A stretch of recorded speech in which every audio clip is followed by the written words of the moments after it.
Olá, eu sou a Milena Pimentel, sejam muito bem-vindos ao meu canal e a mais umas reflexões. Hum, Continuando com a história de Portugal, com os reis de Portugal, da primeira dinastia, e hoje com Dom Dinis I.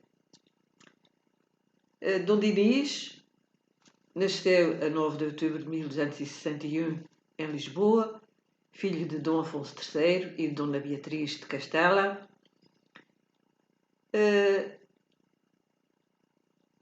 E casou com Dona Isabel de Aragão em 1282, tinha ele 20 anos e ela 11 anos de idade. Dom Dinis este que o pai chamou para a governação, tinha ele 17 anos, portanto ainda antes de subir ao trono em 1279, que é quando Dom Afonso III falece. Portanto, Dom Dinis já assumia cargos governativos, ainda no tempo do pai, foi um bom filho, como veremos a seguir, e tem razão de ser e dizer que foi um bom filho, como verão daqui a pouco. Dom Dinis, portanto, quando sobe ao trono em 1279, herda a conflitualidade deixada por Dom Afonso III, aquela conflitualidade com o papado, com o alto clero. Ele herda essa questão para resolver e consegue. O reino estava interdito desde 1267, enfim, essa interdição simbolizava uma penalização para o reino e que só foi resolvida por concordata em 1290. Ora bem, mas Dom Dinis manteve boas relações com a Igreja. Aliás, ele foi um bom diplomata. Quando havia queixas da nobreza contra o meio eclesiástico, ele escutava as suas queixas e vice-versa. Quando eram queixas feitas pelo alto clero, pois ele escutava essas queixas e tentava, enfim, agradar uns e outros. Foi um diplomata, se pode assim dizer. Mas quando eu digo também que manteve boas relações com o papado, com a Igreja de Roma, é porque ele conseguiu que o ramo português da Ordem de Santiago ficasse independente do de Castela. E também a extinta Ordem do Templo, não é? Os bens da extinta Ordem do Templo foram, por acordo da Igreja, por acordo do Papa, integrados na Ordem de Cristo que Dom Dinis fundou. Isso denota bem as boas relações que ele manteve com a Igreja, muito embora não tenha prescindido de duas prerrogativas que eram as seguintes. As instituições eclesiásticas não podiam adquirir bens de raiz e as ordens militares também não podiam herdar os bens dos seus membros. Disso, Dom Dinis não prescindiu. De resto, manteve boas relações com a Igreja. A concordata de 1290 veio por fim, de facto, àquele litígio que existia do tempo de Dom Afonso III, do tempo do pai, e manteve essas boas relações com a Igreja. Em termos de política externa, já que estamos a falar de papado e da Igreja de Roma, vamos falar agora também, aproveitando esta leva, não é? Para referir, em termos de política externa, que ele, enfim, teve alguns conflitos com Fernando IV de Castela, né, em questões fronteiriças do reino, não é? E defrontou-se mesmo com ele, houve algumas lutas, não é? Por questões fronteiriças em 1295, 1296, mas depois surge o Tratado de Alcanices, que põe fim a essa questão das zonas de fronteira entre os dois reinos.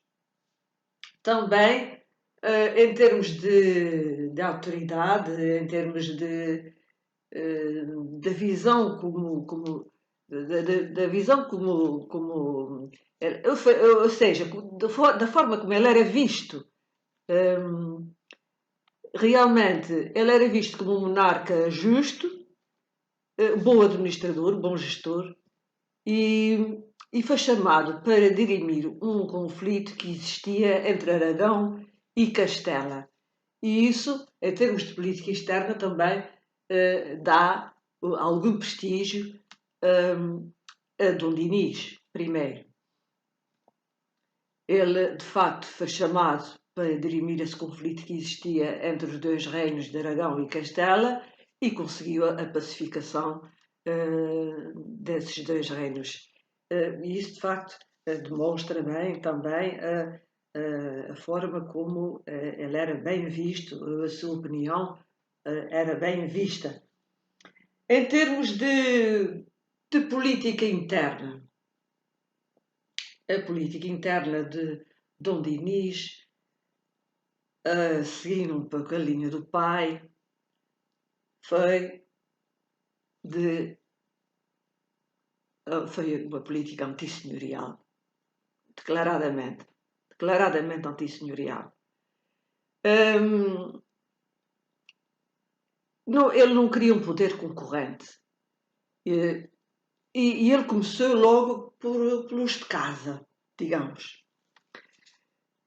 O irmão, o infante Afonso, era casado com Violante Manuel, aparentada com a Casa de Castela, e o pai, o Dom Afonso III, tinha feito uma doação ao infante Afonso de grandes terras no Alto Alentejo, e Dom Dinis opôs-se enquanto rei, opôs-se a este grande senhorio que constituía o Alto Alentejo,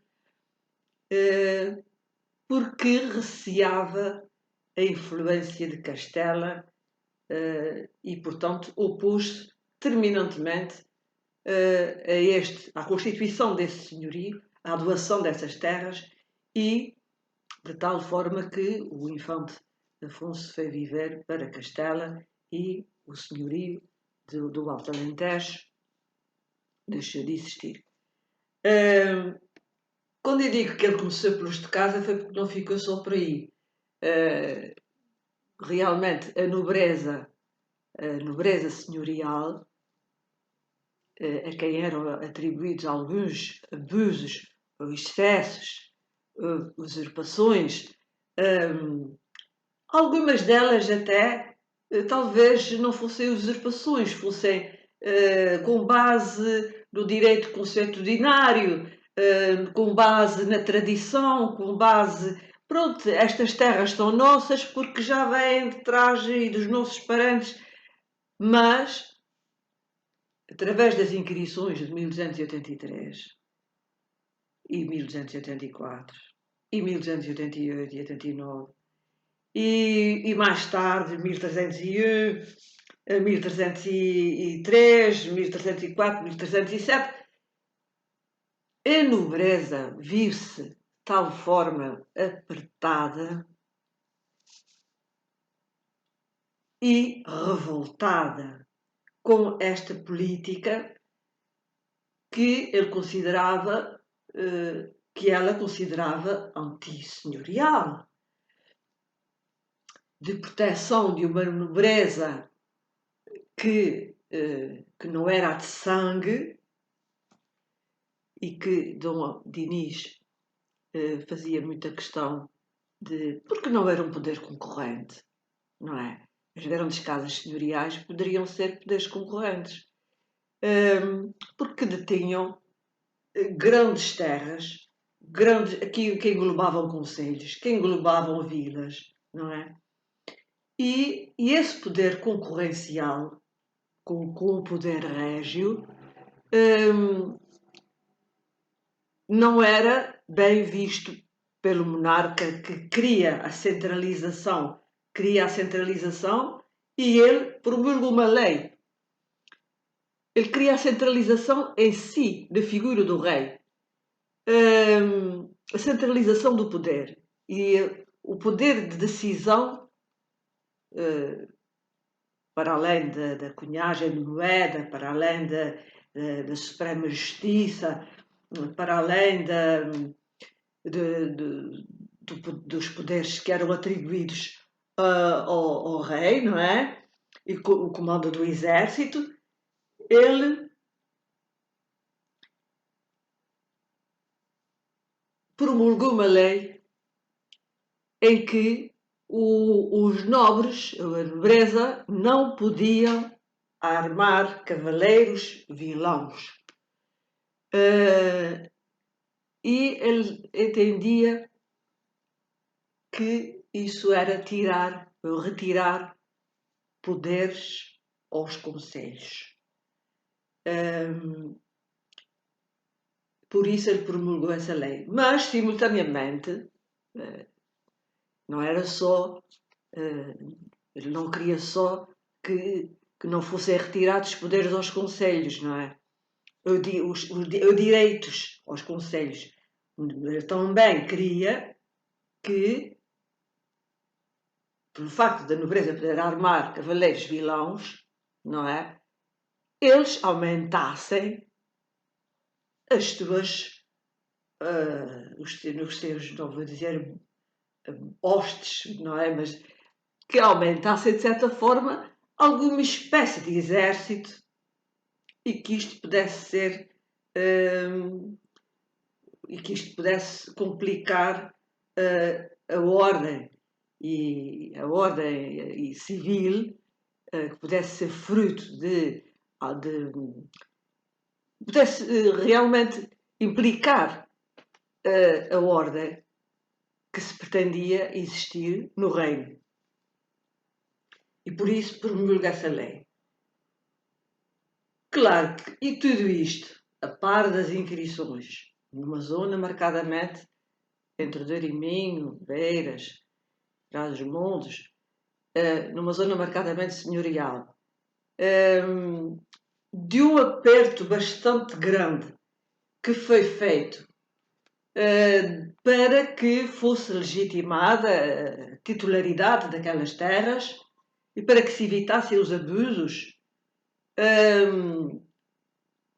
que os nobres muitas vezes faziam, e não só em termos de.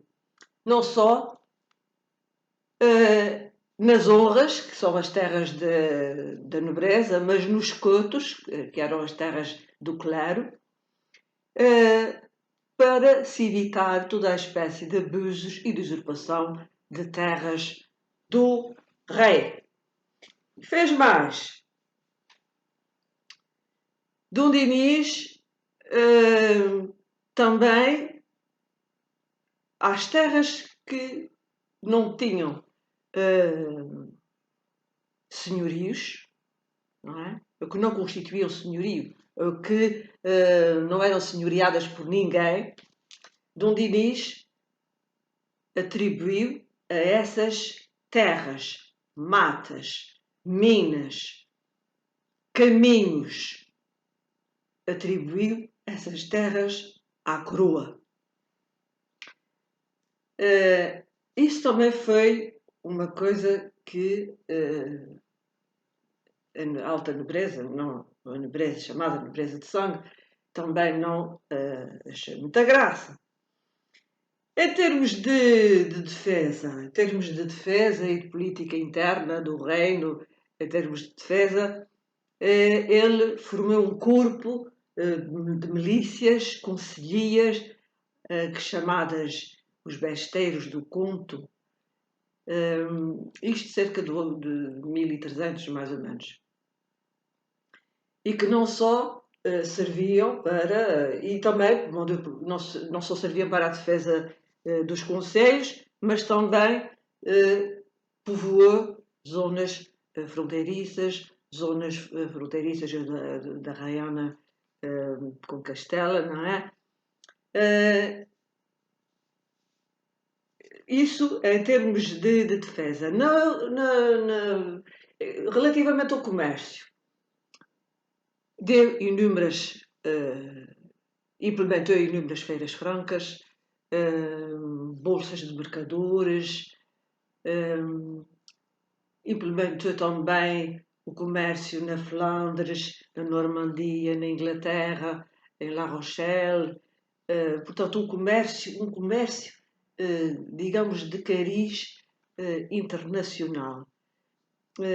Esta é realmente. Não é que já não se fizesse antes, mas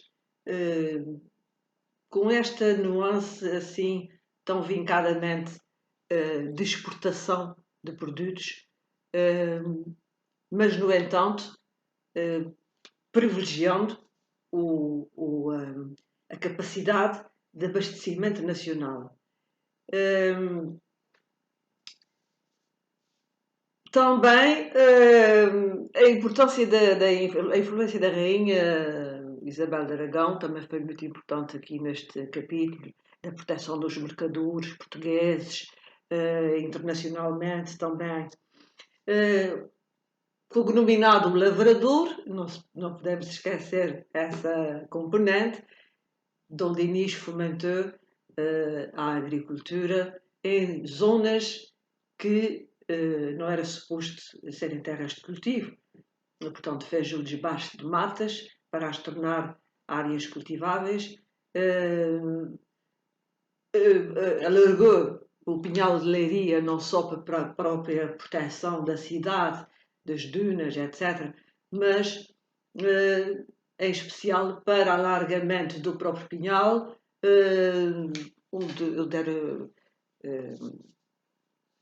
onde era plantado o pinheiro bravo, não é?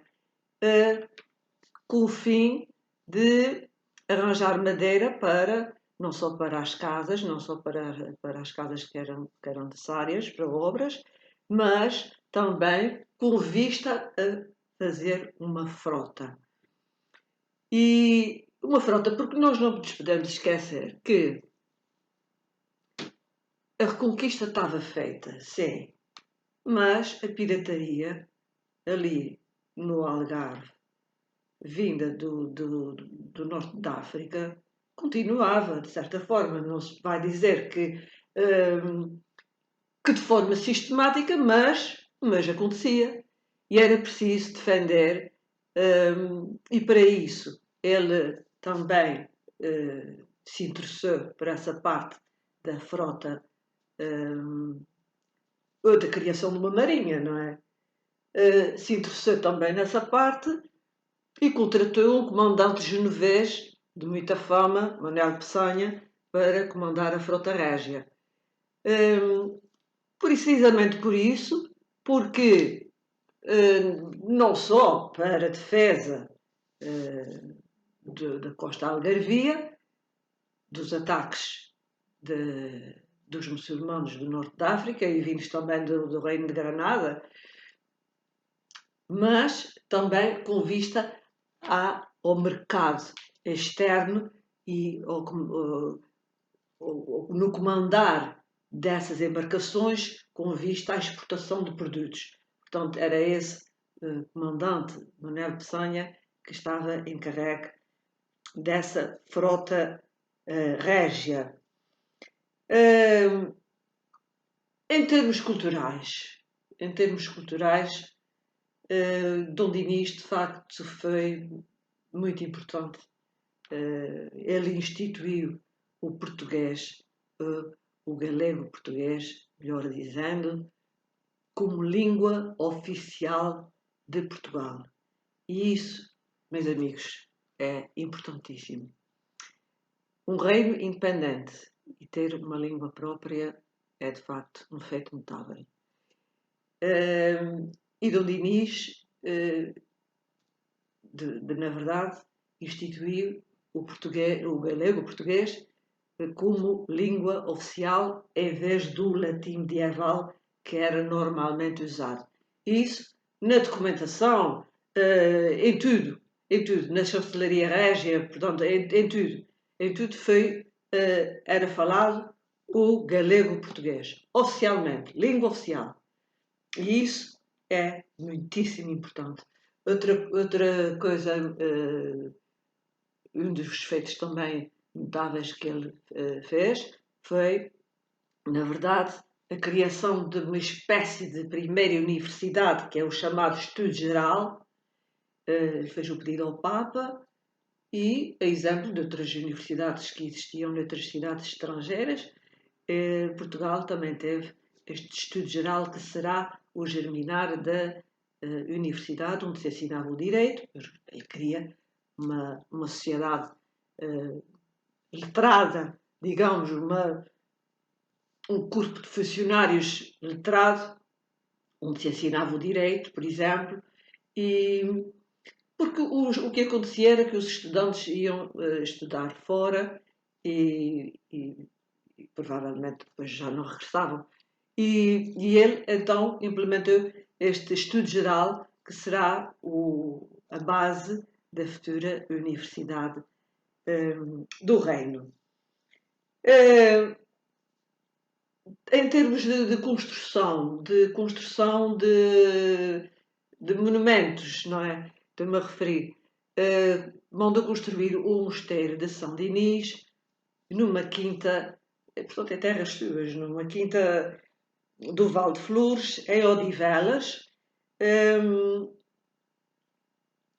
que levou 10 anos a construir, não é? Mas, pronto, fez este mosteiro ainda, com remodelações que, entretanto, depois do terremoto de 1755 tiveram de ser feitas, não é? E onde Dom Dinis tem os seus restos mortais nesse mosteiro de São Dinis em Odivelas, portanto, em terras suas. Deixa-nos também a poesia trovadoresca e digamos que uma corte palaciana onde era cultivada a poesia, onde era cultivado o que se pode chamar de letras, não é? Não talvez nessa perspectiva tão ampla, não é? Mas num sentido mais restrito, onde, seja porque o Dom Afonso III tenha trazido novidades quando esteve em França e que já fosse hábito este ambiente da corte, não é? Na corte, em saraus, seja porque Dom Dinis, de facto, tinha uma veia poética que lhe permitiu de deixar uma vasta poesia trovadoresca.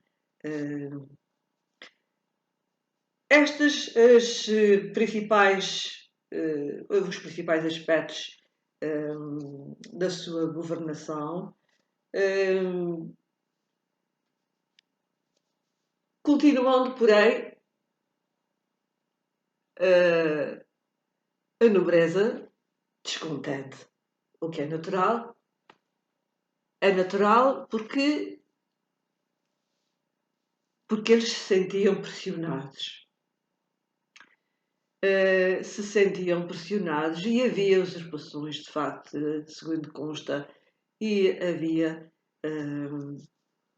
algum abuso por parte dessa mesma nobreza. E então, quando eu digo no princípio que Dom Dinis foi um bom filho, ele foi um bom filho, na verdade. Teve um reinado longo, foi um bom filho, e insisto nesse aspecto, porque ele teve um filho que não se poderá dizer que foi um mau filho, mas foi um filho que lhe deu algum trabalho. Foi um filho que, por motivo de ciúmes, de um ciúme doentio, de uma inveja doentia, quer porque Dom Dinis também proporcionasse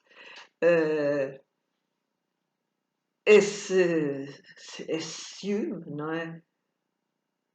Ou preferir Afonso Sanches, um filho bastardo, de quem ele era muito próximo. O Dinis era muito próximo desse filho.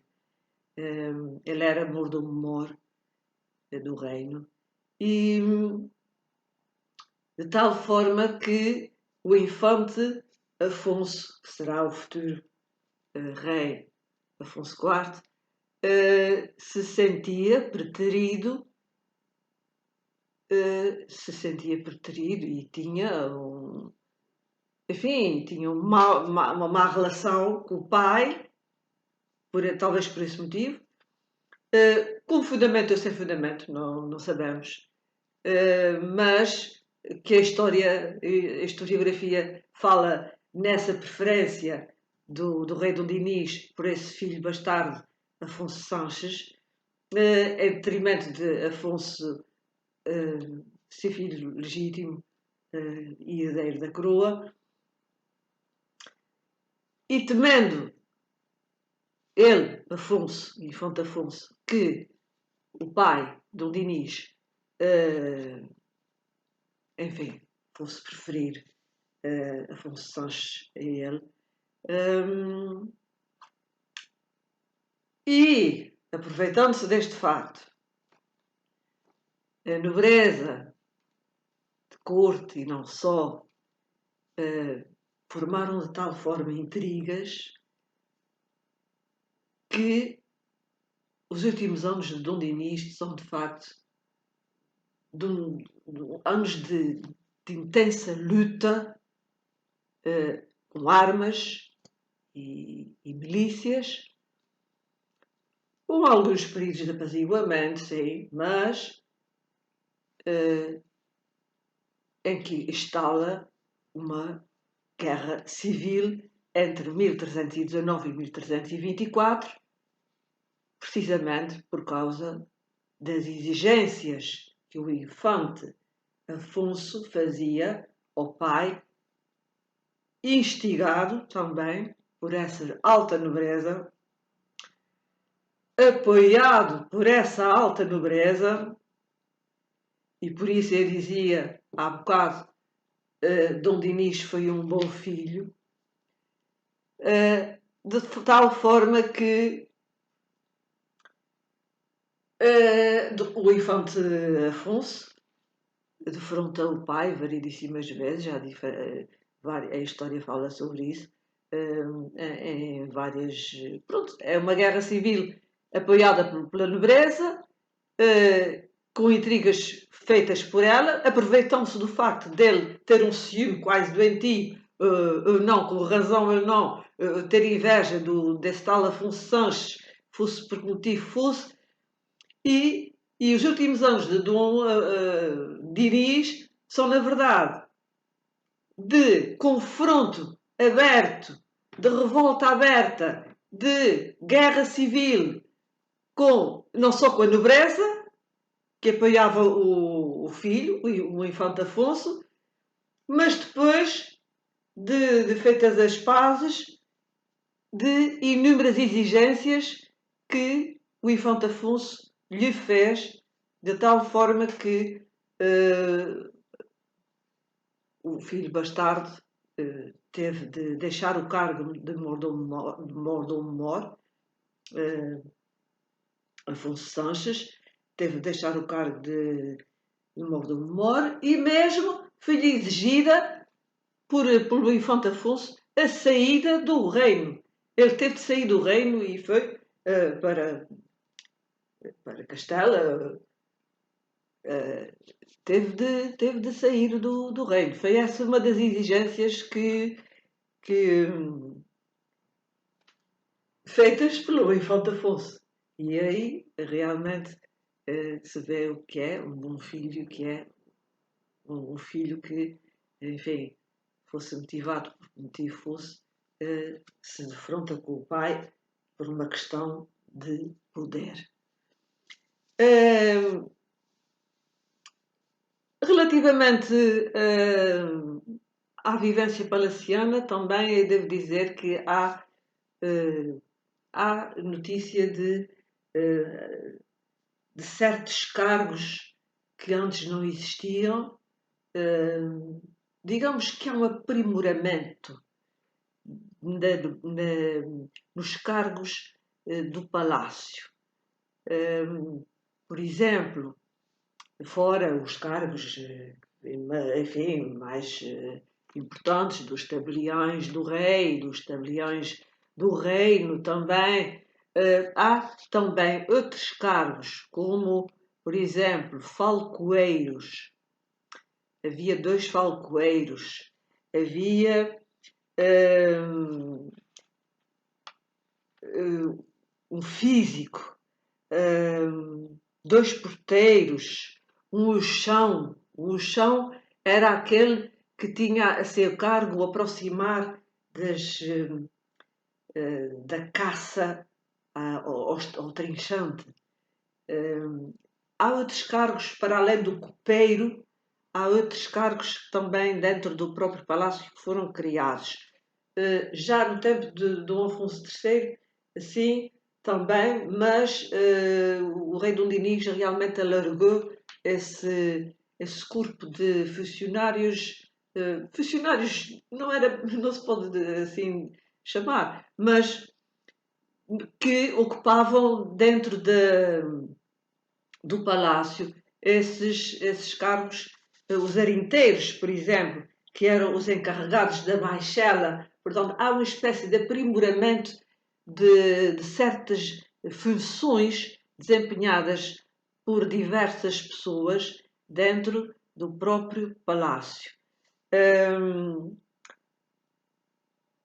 Arinteiros, eu já referi, que eram os encarregados da baixela, 3 cozinheiros, portanto, houve um alargamento de funções, de cargos, quer porque a corte era maior, também se poderá, por esta questão, a corte talvez fosse composta por um maior número de membros, porque era um sinal de aprimoramento de algum requinte que se pretendia